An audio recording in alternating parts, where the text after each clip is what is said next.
Tegasnya bagi saya Pilpres 2024 secara hukum konstitusi sudah selesai.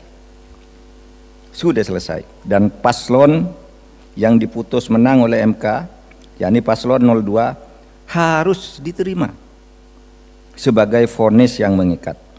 Karena apa? Tidak ada lagi upaya hukum konstitusi yang bisa dilakukan untuk melawan vonis tersebut. Selesai secara hukum. Secara politik belum, masih banyak yang bisa dilakukan, termasuk seminar kita hari ini. Karena pada halaman berikutnya itu meskipun secara hukum konstitusi selesai, seminar ini tetap menjadi sangat penting. Seminar ini tetap menjadi sangat penting karena pemilu akan terus diadakan setiap 5 tahun. Bukan ini yang terakhir, enggak, 5 tahun. Dan inilah kampus-kampus harus tampil. Civil society harus mengkonsolidasikan diri kembali untuk mengawal pemerintahan agar Indonesia ini ya tetap ada di tracknya menuju pencapaian tujuan negara.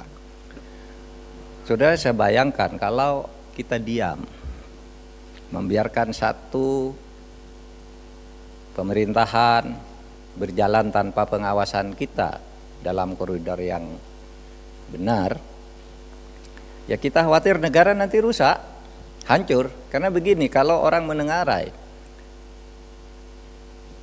pemerintah itu merupakan hasil kolaborasi atau konspirasi antara penjahat, itu penjahat ekonomi, penjahat dan pejabat korup bergabung untuk membuat satu keputusan publik yang kemudian ini kalau dibiarkan ini akan berbahaya.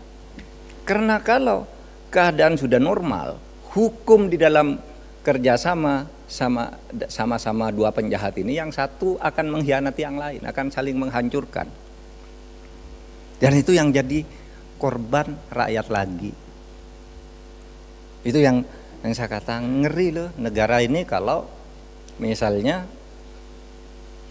oligarki yang disebut pengusaha-pengusaha perusak lingkungan alam dan sebagainya lalu berkolusi atau berkolaborasi dengan penjahat korup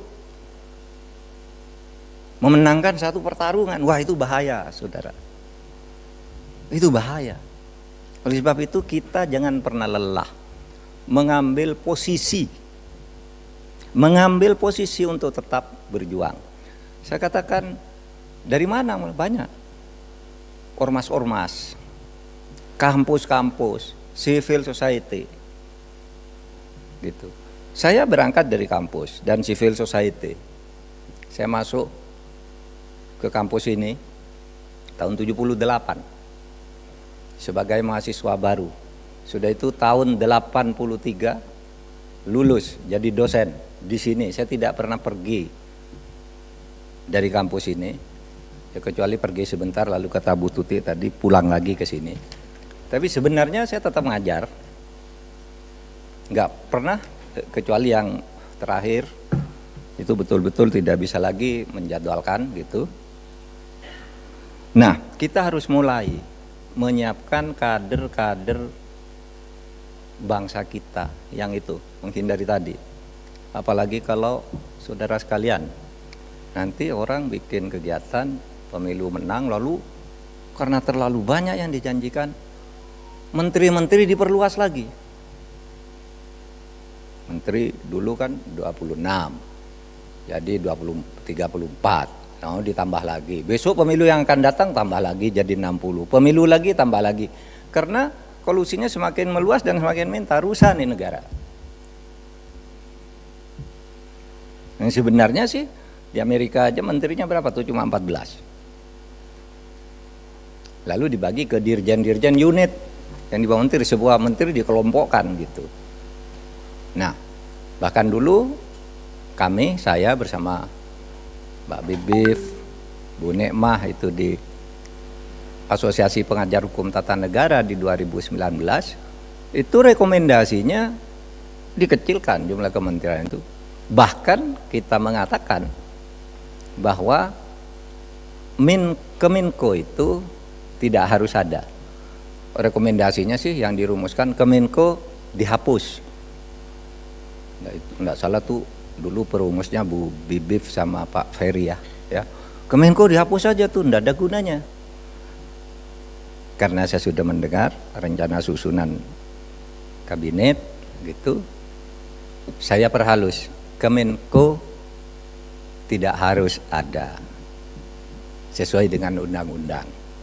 Akhirnya rumusannya begitu, tapi semangatnya bukan terus bagi-bagi kekuasaan gitu, semangatnya itu membatasi jumlah-jumlah pejabat setingkat menteri. Karena semakin banyak itu semakin banyak sumber korupsi, itu semua anggaran. Itu. Nah, itulah saudara disclaimer dulu. Oleh sebab itu saya izinkan membaca sedikit pengantar dari ini, mulai dari halaman awal 1, saudara sekalian.